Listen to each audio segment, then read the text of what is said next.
So we're back to part 2 of this class, and now we can focus on the magic tree staffs. So I will immediately share the slides so we can start the first part of our class with some pictures, and let me just share a little bit about the history of tree staffs or magic tree staffs, because it's really fascinating. So like I said, magic staff is a very important element of tree magic, not only because it represents the power of physical trees, but also because it represents the power of the world tree of life.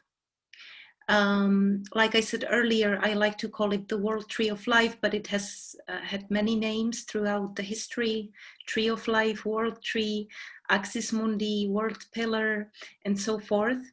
But let's just call it the world tree of life from now on, just to make it easier on us, because it's all the same thing anyway.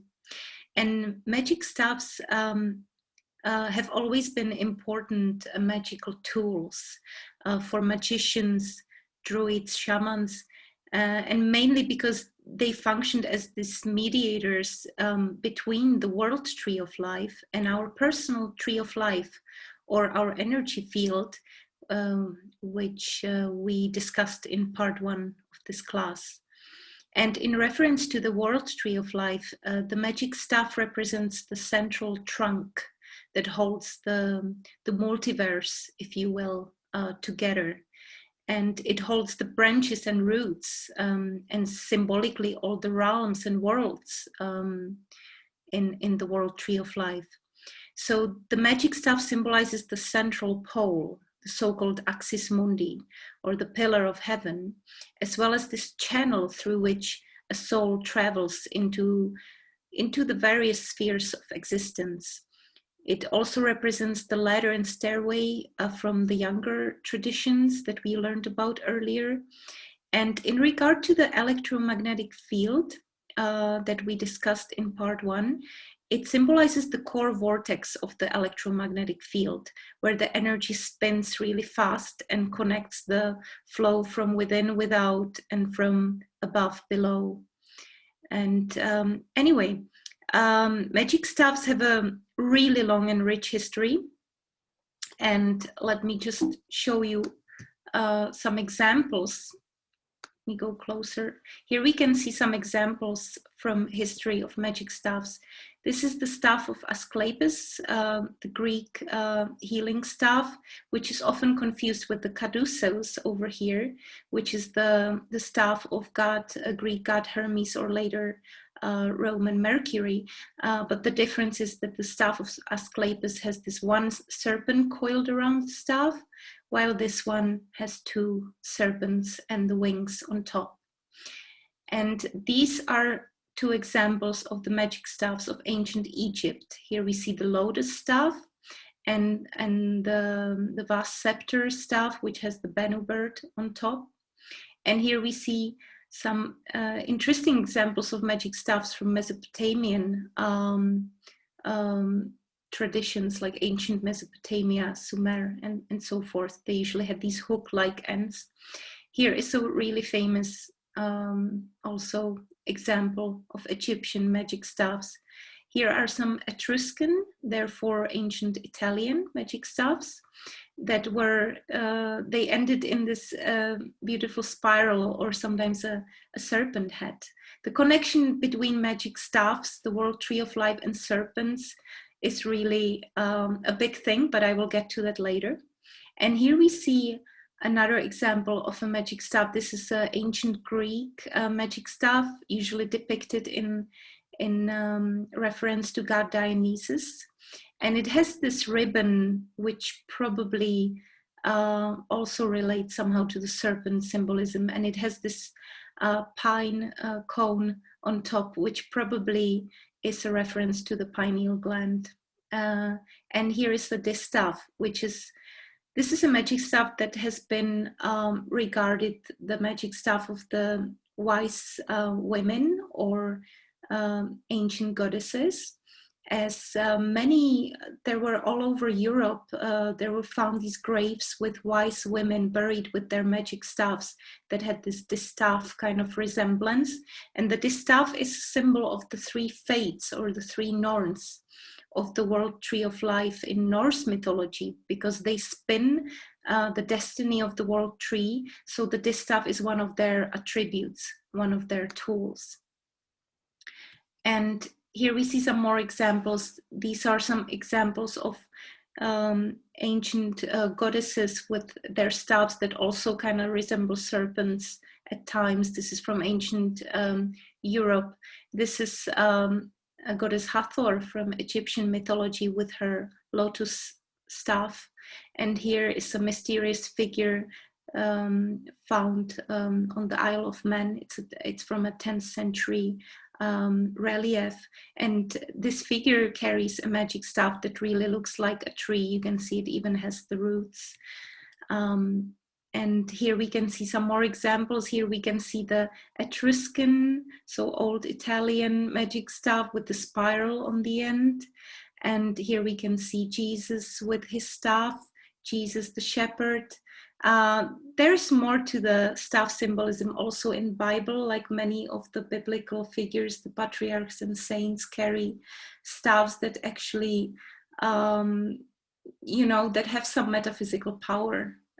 So there's some, for sure, there's some reference to magic staffs in these biblical stories as well.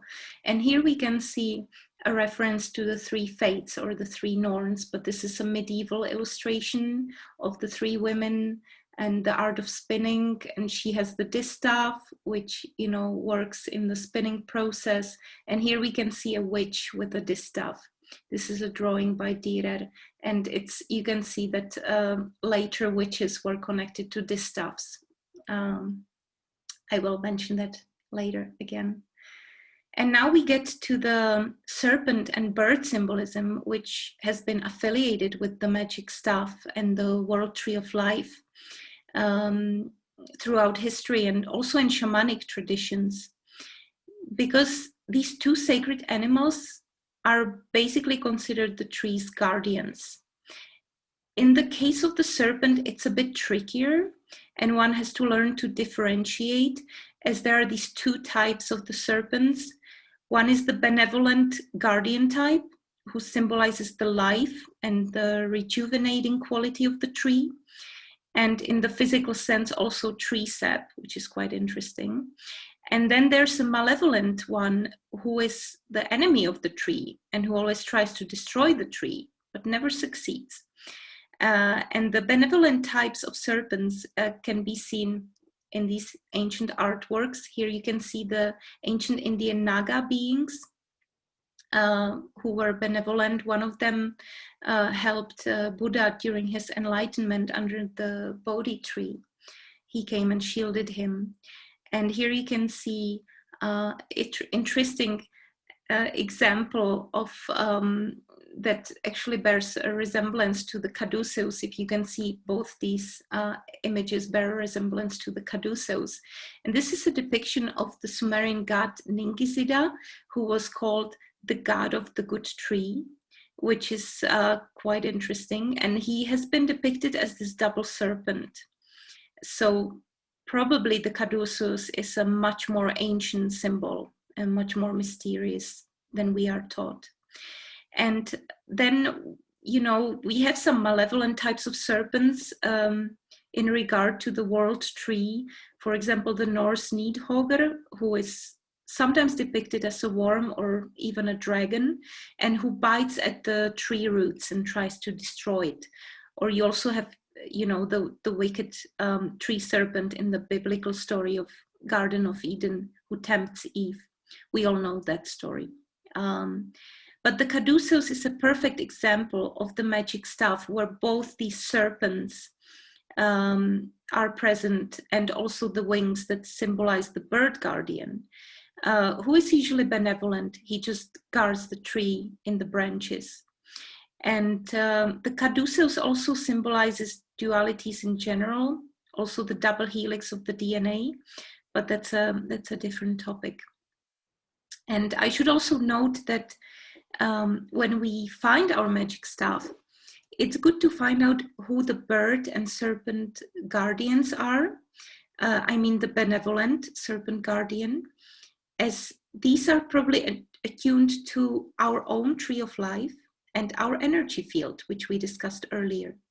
And they can become powerful animal spirit guides to us, or power animals, if you like, especially when you are on the path of tree magic. And you can find these two animal guardians of your tree of life during a shamanic tree journey, which I describe in my book, or during a deep meditation or contemplation. But they can be really, really powerful. But back to the magic staffs. Like I said, the staffs were the magic tools of many deities, prophets, saints, but also wise men and wise women. As you can see here on this lovely drawing by Ivana Axman, this is the Celtic goddess Bridget, which, you know, her attributes all linked to the world tree of life. She has the distaff of the Norns, she has the serpent, she has a swan, therefore the bird symbolism, and also the well, which is a common symbol in the world tree of life. But it's interesting that, you know, wise men have become magicians and these admired hermits with time, and their magic staffs were tolerated in legends even until later, until the Middle Ages, whereas the wise women have been rather demonized throughout the history, especially during the witch hunts period. And so their magic staffs have been degraded to resemble broomsticks. And now, don't get me wrong, because the broom symbolism is lovely on its own. It is another powerful magic tool used for spiritual cleansing, and it also represents interdimensional travel. But in some ways, this replaced the original magic staffs of the wise women, which usually bore a resemblance of the distaff, which, as I said, is one of the attributes of the three fates who spin the destiny of the world tree. There's a wonderful book on this topic by Max Dashu called Witches and Pagans. So if you would like to check it out, I really, really recommend it. But now let's get to the important part, and that is how to find our own magic staff and how to work with it. So for that, let me go back to the camera, and I have my magic staff, one of them here behind me. This one wanted to come along. The other ones are shy. They didn't want to appear on the camera. But this one is one of my favorite ones. And just to share a little bit about how to find one, because that's the biggest thing, of course. It's good to mention that you should never cut a branch of a living tree or a living branch, because then the magic staff, first of all, it won't work for you, and second of all, you can get a bad reputation in the world of the trees for harming a tree just to get your magic tool. And it's just not good. It's like you wouldn't cut off a limb of a friend and then use the bone as a magic tool. So and also you don't have to do it, because if you seek for magic staff, it will come to you. It will appear on your path. And usually, like I said in part 1, it should come from your tree friend or your tree spirit guide or a tree guardian. And if you ask the tree for a magic staff, it will somehow get to you. And whether it's during a windstorm, I found many of my staffs after a windstorm when, old branches just cracked and fell, and then they became my magic staffs. Or during, a thunderstorm, or maybe you notice that the branch is already half broken, kind of ready to go, so you just take it down, but you don't have to cut it off. But it's good, if you find this kind of branch that could become your magic tree staff, it's good to check if the wood is healthy as well, so that it's not rotten. And that's a good trick, is to stomp it on the ground and see If it breaks, it's totally rotten, that's quite clear. And if it bends slightly, then it's a healthy wood. And you can also check, if you peel off the bark slightly, you can check if there's this green layer, then it's still vital and healthy, and it can be made into a perfectly fine magic staff. And then depending on the tree, on the kind of a tree that the staff comes from, you can either peel off the bark. That's the best, because then you protect the wood from, you know, bacterial infections or fungi or all kinds of things that could come home with you with the wood. So it's good to peel it off. But some wood, for example, if you get a hazel magic staff, it usually doesn't require to be peeled off, or willows, because the bark is so smooth on its own. But usually it's good to peel off the bark and then let the wood dry. I have these tips from one friend of mine who works with wood professionally. So he taught me these tricks, how to preserve the wood so that it really stays with you for a lifetime. And it's good to dry the wood, at least for 1 month, in some dry, cool area, away from heaters, obviously away from fire. They don't like to be by fireplace or open fire. And just give it some time to dry. And then another important step is to apply oil. And the oil really preserves the wood. And it's good to use natural oil. Wood likes teak oil, you probably know that. Or, you know, coconut oil, olive oil. And you can also use this base oil and then add in some essential oils if you like to work with essential oils. And you can make it into a magical ritual, because staffs like to be oiled from time to time.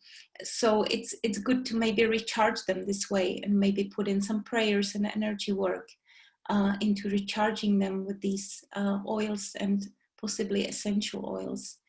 And also you can choose different type of oils based on what you wish to do with your staff. There are many ways to work with the staff, but before I get to that, it's important to say that staffs need to be recharged from time to time. And the best way to recharge them is to oil them and make it into this kind of a ritual, or charge them on the sunlight, moonlight. The staff, like when you have this intuitive connection with it, it will tell you how it likes to be recharged. Usually not in some damp areas, like by some water sources, so you don't, you know, attract some fungi, infections or rots. But it usually likes sunlight and oiling.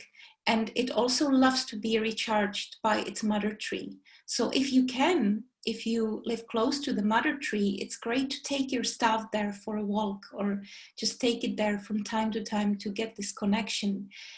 Because another important thing is that if the original mother tree likes you and has some already established relationship with you, if the tree spirit likes you, it will partially be connected to your magic staff. So the magic staff may be visited by this tree spirit and work with you. So it's really good to recharge it or reconnect it with the mother tree from time to time. And then also, you know, you can decorate it to your liking, though I would avoid putting any chemicals on the wood, or any, you know, some chemical varnish, because I mean, it's natural material. They like natural products. And also the decoration is quite interesting, because if you have this connection to your magic staff, they will kind of ask for certain decoration, or they will tell you if they like to be decorated or carved into or not, or if they just, like this one here likes to be natural. And I actually found this white stone that I attached to the top only later, because it really it just likes to be natural and on its own. And I just did a few runic carvings into it. Otherwise, it just doesn't like any decoration. It actually literally broke off a few when I tried to put some gemstones beads on it. It just like fell one night. Like it didn't want the beads. So it depends on you, you know, if you like to keep it natural or decorated, and it depends on the tree spirit and on the tree staff itself. but you, like, how to use them, that's the important part.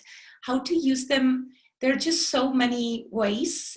Again, I go into details in my book, but just to mention a few, you can use your magic staff for contemplative walks in nature, but you can also use it for meditation, for grounding during meditation, or if you do shamanic tree journeying, which again I describe in my book, or if you do, you know, deep meditations when you need grounding, or when you want to, you know, journey and do astral travel, various things. And also, you will probably, if you go on the path of tree magic, you will have more tree staffs in your life, and some of, like, each of them will probably have its own purpose on your path. So some may just want to be your, you know, meditation staff. Some may want to take walks with you and be your outdoor staff that goes for walks with you, for meditative walks, and maybe connects you to better to nature spirits this way.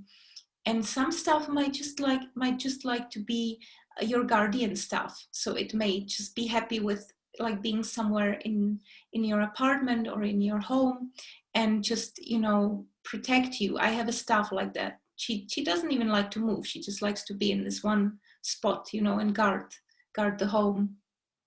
And then you can also have a healing staff. If you work with energy healing or emotional healing, some staffs might even teach you new healing methods. I have experience with one of my staffs that works as a healing staff, and it's quite amazing what it does. I always feel empowered and rejuvenated when I hold it. And there are also like cleansing kind of staffs, kind of like the broomsticks I mentioned earlier, that may help you cleanse harsh energies or just protect your space from harsh energies. And there are also, you can also get wands, like the smaller staffs, wands that are for more specific purposes, maybe for different kinds of, you know, for connecting with different kinds of deities or your spirit guides or angels or nature spirits and fairies. There's just so many, like, various ways you can use your magic staff for. But if you have this connection to the mother tree and the wood, it will intuitively tell you, you will establish this metaphysical communication. It will tell you what its purpose is and how it would like to be treated, recharged, and how you can work with it. So it's really good to just use your intuition in this regard and just go with the flow. And because we are nearing again our half an hour, like last time, if you joined my webinar on runes, you know that I had this message for the participants of the webinar, maybe for one or for more of you. But this time I asked for a message specifically. It didn't just come. I asked one of my tree friends, my cherry tree friend, and she gave me a message that is for, again, like, it could be for all of you or just for one person that is here with me now. But let me just read you the message. It said, don't worry too much about the trees that you have hurt in the past, as every wrongful deed is erased by a good one. So if it speaks to somebody that is here with me or to all of you, I guess it's a message for all of us, because I suppose that, you know, before you become aware of how powerful tree spirits are and what tree magic really is and the path of tree magic, we are usually oblivious to the beings from, you know, the plant life. So if you like this class, I will host some more in the future. So if you are in my mailing list, again, I will let you know. And if you have some questions for me, please write me in an email, or, like I said, check out my book, because I have so much information there on the magic staffs. There's so much to explore. so much that I'm even thinking of writing a book on its own about magic tree staffs, because it's just the history and the legends behind it. When you delve into it, there's so much to explore, and also the practical usage of the magic tree staffs. It's not as well known, and it's really powerful and beautiful to work with it. It's similar to working with crystals. It enriches your life in many ways, and I just tapped into a few things here. So if you wish to learn more, just let me know in an email or read my book, and we can stay in touch. So thank you for joining, and I hope to see you on my future classes and webinars, and I hope you enjoyed it and that it gave you something. So hopefully see you later.